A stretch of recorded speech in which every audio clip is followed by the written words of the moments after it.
7 सालों की लंबी जुदाई के बाद जब प्रिया अपनी माँ बाप की उस पुरानी टूटी फूटी झोपड़ी के सामने खड़ी हुई तो उसके दिल में एक तूफान सा उठा।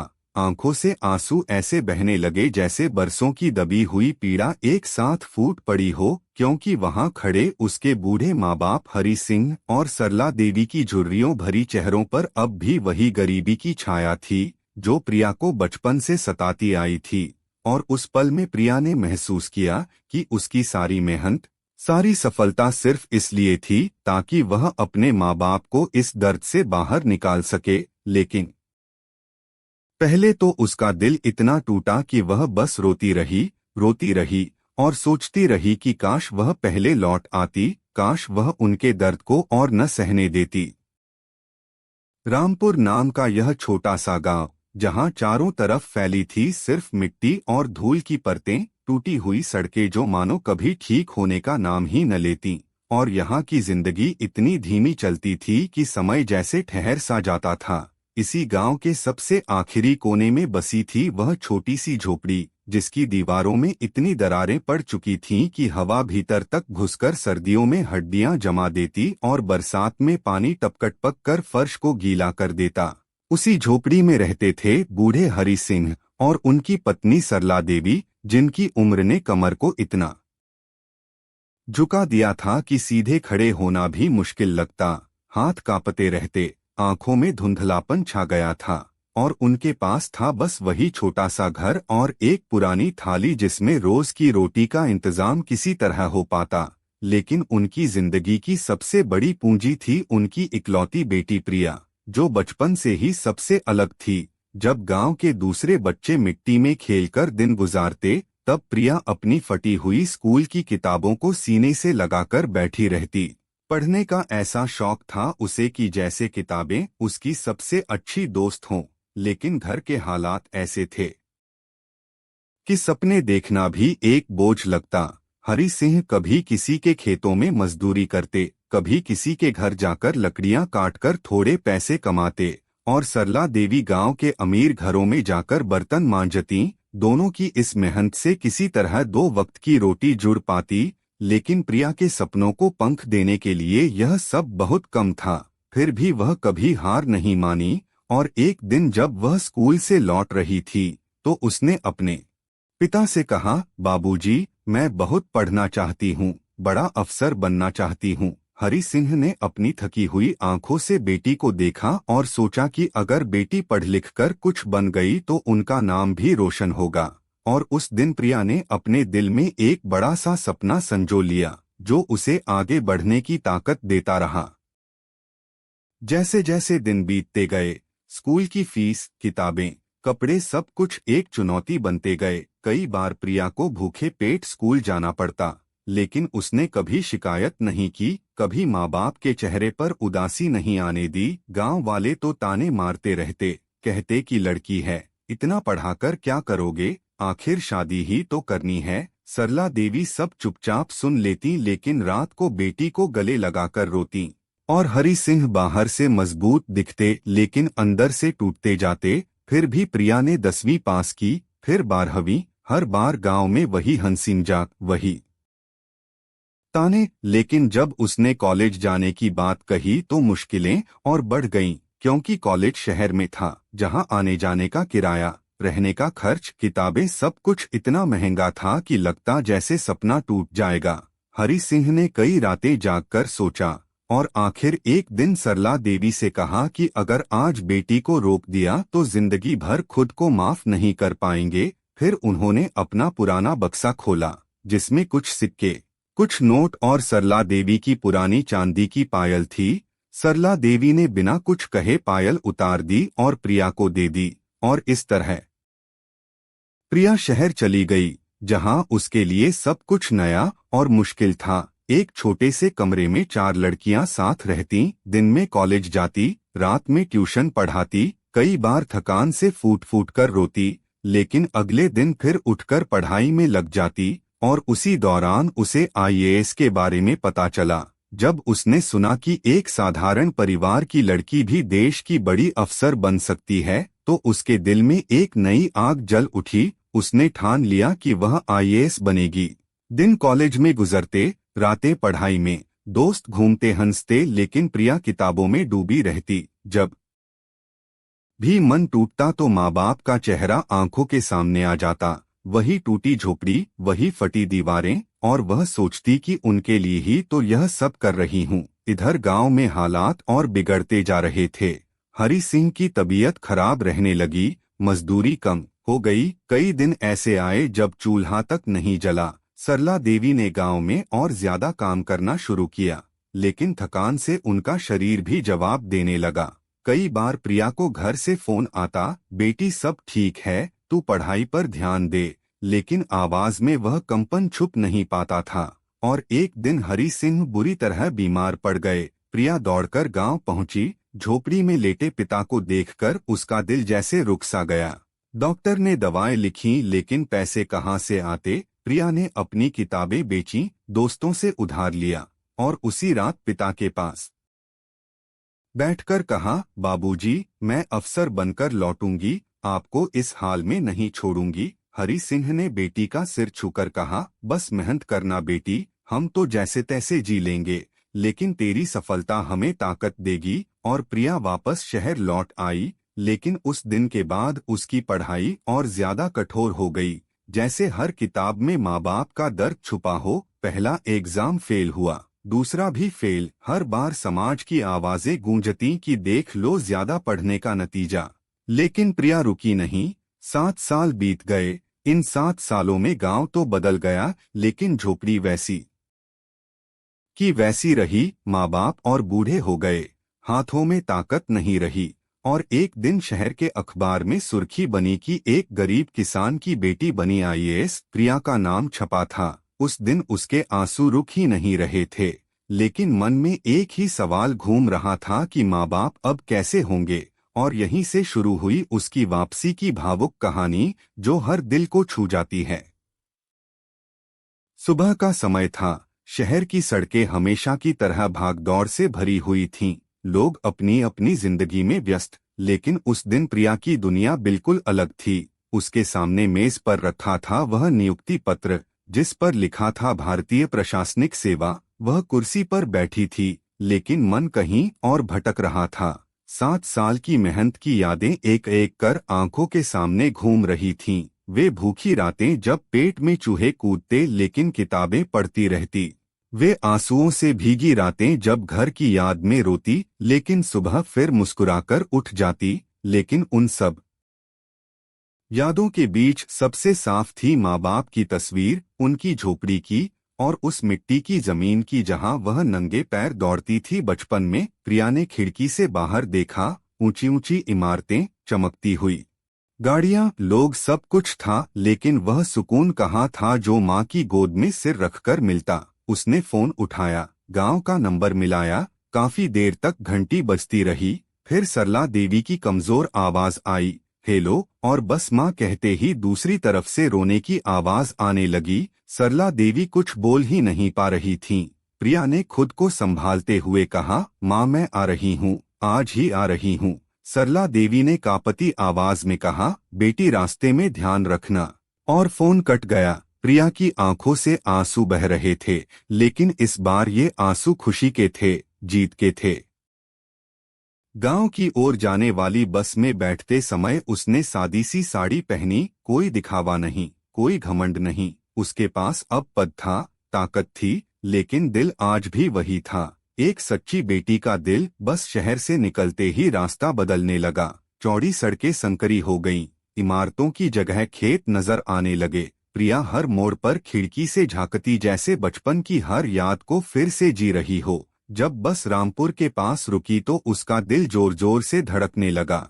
वही नाम रामपुर, वही मिट्टी की खुशबू जो उसके खून में बसी थी। वह बस से उतरी, किसी ने उसे पहचाना नहीं। साधारण कपड़ों में, सादी चाल में वह किसी आम लड़की जैसी लग रही थी। गांव के कुछ बच्चे पास में खेल रहे थे। एक बच्चा बोला, अरे ये तो हरि सिंह की बेटी जैसी लग रही है। दूसरा बोला, नहीं रे, वो तो शहर में रहती है। प्रिया मुस्कुराई, लेकिन रुकी नहीं। जैसे जैसे वह झोपड़ी के पास पहुंची, उसके कदम भारी होते चले गए। रास्ते में कुछ लोग खड़े होकर उसे देखने लगे। कोई फुसफुसाया कि सुना है हरि सिंह की बेटी अफसर बन गई है। कोई बोला क्या पता सच है या झूठ। प्रिया झोपड़ी के सामने आकर रुक गई और वह दृश्य उसकी कल्पना से भी ज्यादा दर्दनाक था। झोपड़ी की दीवारें और ज्यादा टूट चुकी थीं। छप्पर का एक हिस्सा गिर चुका था। सामने जमीन पर वही पुरानी थाली पड़ी थी जिसमें सूखी रोटियां रखी थीं। एक कोने में माँ बैठी थीं, कमजोर सी, झुकी हुई, और पास में जमीन पर चादर बिछाकर लेटे थे हरि सिंह। प्रिया की आंखों से आंसू छलक पड़े, उसके पैरों में जैसे जान ही नहीं रही। सरला देवी ने सिर उठाया, कुछ पल तक बस देखती रहीं, फिर अचानक चिल्लाईं, प्रिया। और बस इतना सुनते ही प्रिया दौड़ पड़ी, झोपड़ी के अंदर घुसी और माँ से लिपट गई। माँ बेटी दोनों फूट फूट कर रोने लगीं, जैसे बरसों की जुदाई एक साथ पिघल रही हो। हरि सिंह ने धीरे से आंखें खोलीं, कमजोर आवाज में बोले, आ गई मेरी अफसर बेटी। प्रिया घुटनों के बल बैठ गई, बाबूजी के हाथ अपने माथे से लगाए। उसकी आवाज भर्राई हुई थी, बाबूजी ये क्या हाल बना लिया आपने। हरि सिंह मुस्कुराए, हम तो वैसे ही हैं बेटी, तू अफसर बन गई बस वही काफी है हमारे लिए। प्रिया ने चारों तरफ देखा। 7 सालों में झोपड़ी और ज्यादा टूट गई थी, लेकिन माँ बाप का हौसला आज भी वैसा ही मजबूत था। गांव में धीरे धीरे खबर फैलने लगी, लोग इकट्ठा होने लगे। कुछ की आंखों में हैरानी थी, कुछ की आंखों में शर्म। एक आदमी बोला, यही है हरि सिंह की बेटी, आईएएस बन गई। कोई बोला, देखो आज भी कितनी सादी है।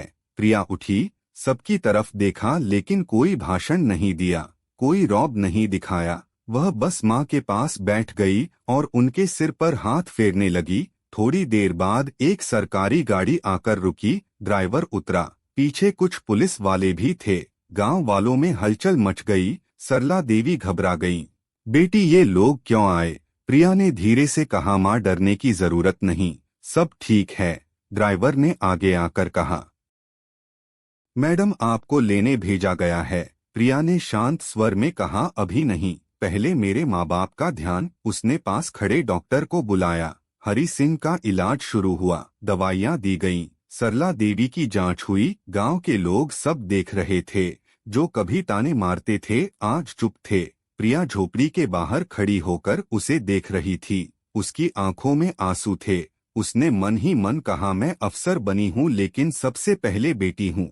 उसने अपने साथ आए अधिकारियों से कहा, ये झोपड़ी अब ऐसे नहीं रहनी चाहिए। सबने सिर हिलाया। शाम ढलने लगी, सूरज की रोशनी झोपड़ी की टूटी दीवारों पर पड़ रही थी। प्रिया माँ के पास बैठी थी। सरला देवी ने बेटी के बालों में हाथ फेरते हुए कहा, हमने तो सोचा भी नहीं था कि तू सच में लौटेगी। प्रिया की आंखें भर आईं, माँ अगर मैं नहीं लौटती तो ये अफसर बनना बेकार था। गांव की हवा आज कुछ अलग थी, लोगों के दिलों में कुछ बदल रहा था, और प्रिया के मन में एक ही बात थी कि अब असली लड़ाई शुरू हुई है। अगली सुबह रामपुर में हल्की हल्की हलचल थी। सूरज निकल चुका था, लेकिन गांव की गलियों में आज कुछ अलग सा माहौल था। लोग अपने घरों से बाहर निकल रहे थे, एक दूसरे से धीमी आवाज में बातें कर रहे थे। हर किसी की नजर उसी टूटी फूटी झोपड़ी की ओर जा रही थी जहां अब एक आईएएस अफसर की माँ बाप रहते थे। हरि सिंह की तबीयत रात के इलाज से थोड़ी संभली थी। वो झोपड़ी के बाहर चारपाई पर लेटे थे। सरला देवी पास बैठी थीं, बार बार बेटी की ओर देख रही थीं, जैसे यकीन ही नहीं हो रहा कि प्रिया सच में उनके सामने है। प्रिया सुबह बहुत जल्दी उठ गई थी। वह झोपड़ी से कुछ दूर खड़ी होकर पूरे गांव को देख रही थी। वही खेत, वही कच्चे रास्ते, वही मिट्टी, लेकिन अब उसकी नजर अलग थी। अब वह सिर्फ बेटी नहीं थी बल्कि जिम्मेदारी भी थी। गांव के प्रधान को बुलाया गया, पंचायत के कुछ सदस्य आए, सरकारी कर्मचारी भी पहुंचे। लोग दूर खड़े होकर सब देख रहे थे। किसी में हिम्मत नहीं थी कि आगे आकर बोले। जो लोग कभी हरि सिंह को नीची नजर से देखते थे आज वही सिर झुकाए खड़े थे। प्रधान ने धीरे से कहा, मैडम हमें पता नहीं था कि हालत इतनी खराब है। प्रिया ने शांत स्वर में जवाब दिया, पता होना जरूरी नहीं था, देखना जरूरी था। प्रधान के पास कोई जवाब नहीं था। प्रिया ने झोपड़ी की ओर इशारा किया कि इस हालत में कोई इंसान कैसे रह सकता है। ये सिर्फ मेरे माँ बाप का सवाल नहीं है, बल्कि पूरे गांव का सवाल है। पंचायत के लोगों ने एक दूसरे की ओर देखा। प्रिया ने जमीन पर बैठकर मिट्टी उठाई और कहा, ये मिट्टी वही है जिसने मुझे बनाया। अगर यही मिट्टी मेरे माँ बाप को ढकने लगे तो अफसर होना किस काम का। उसकी आवाज में कोई गुस्सा नहीं था, बस सच्चाई थी जो हर दिल को छू रही थी। उसी दिन आदेश जारी हुए। प्रधानमंत्री आवास योजना के तहत घर स्वीकृत हुआ। हरि सिंह और सरला देवी के नाम पर गांव में पहली बार किसी ने देखा कि कोई अफसर बिना चिल्लाए बिना धमकाए भी काम करवा सकता है। घर बनने की प्रक्रिया शुरू हुई। पुरानी झोपड़ी को तोड़ा गया। जब दीवार गिरी तो सरला देवी की आंखें भर आईं। प्रिया ने मां का हाथ पकड़ा और कहा, मां, ये दीवारें टूट रही हैं, लेकिन आपकी जिंदगी नहीं।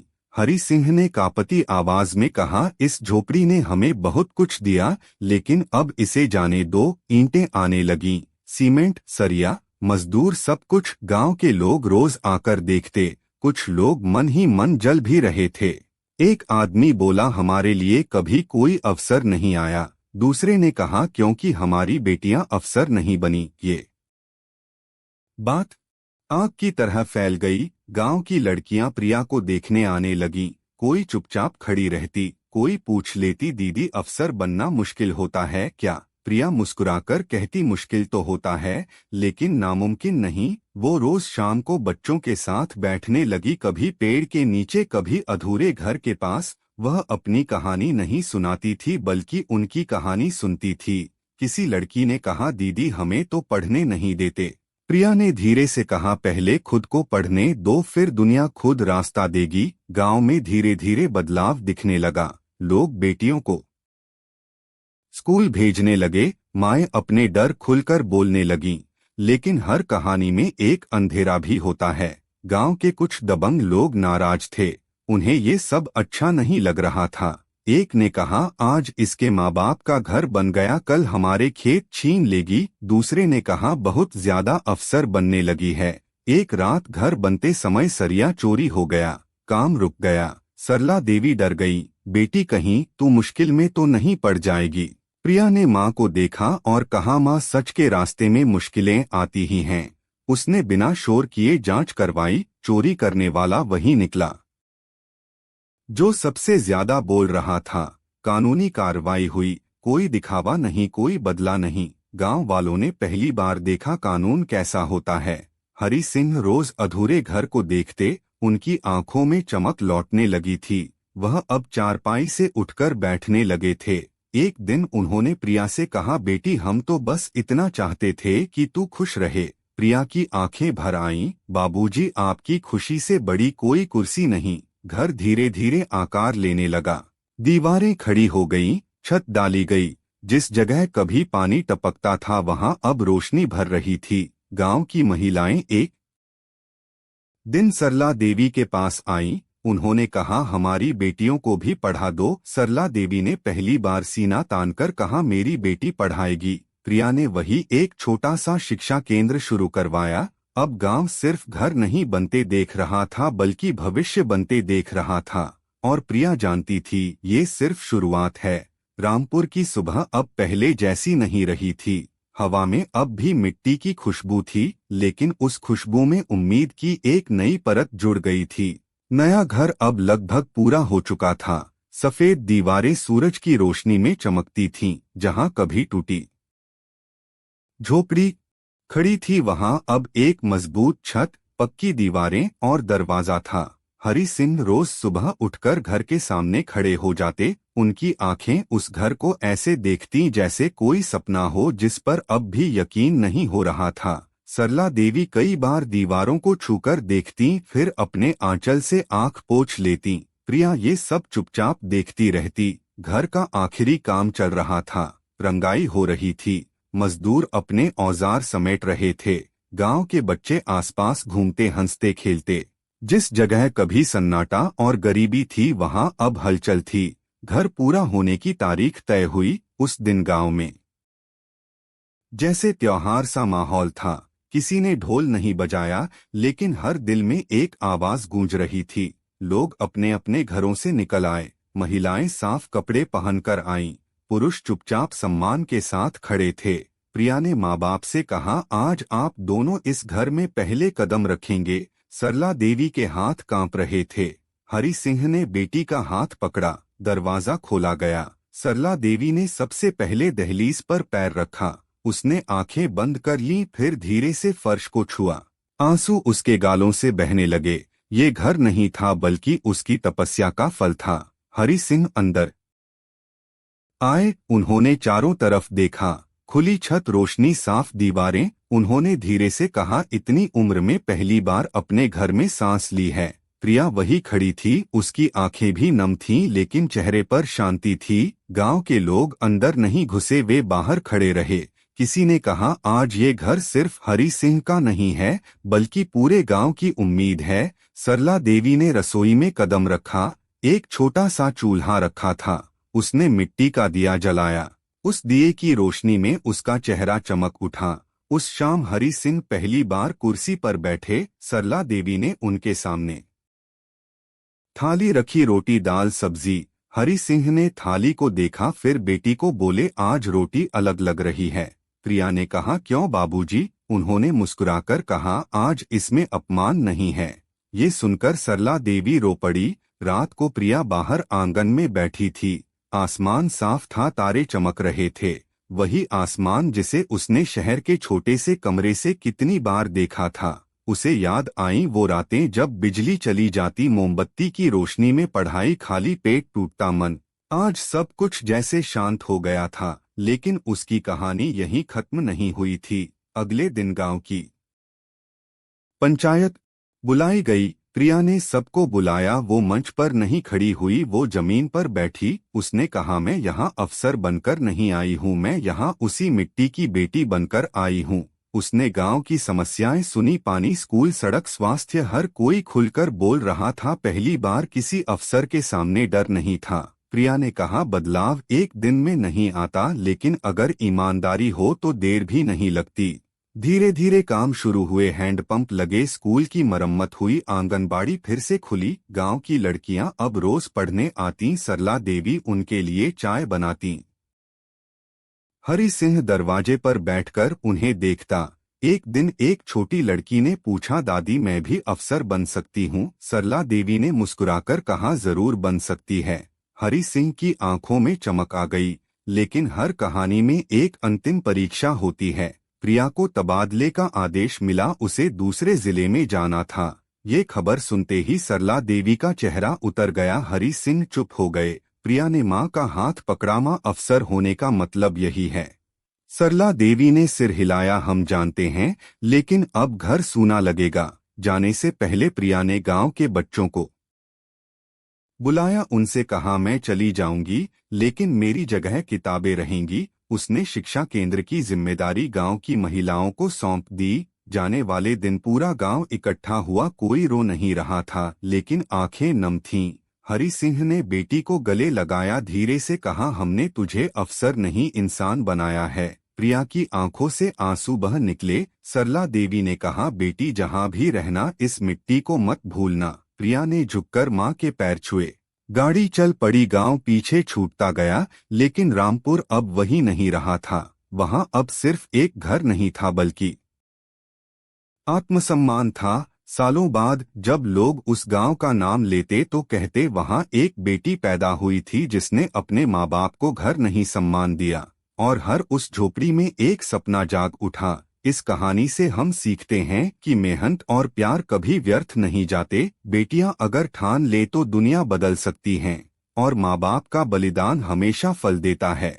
अब आप बताइए, क्या आपने कभी अपने माँ बाप के लिए ऐसा कोई सपना देखा है, या ऐसा कोई पल जिया है जब आपकी मेहनत ने उनके चेहरे पर मुस्कान लाई हो? कमेंट में जरूर शेयर कीजिए, क्योंकि आपकी कहानी किसी और को प्रेरणा दे सकती है।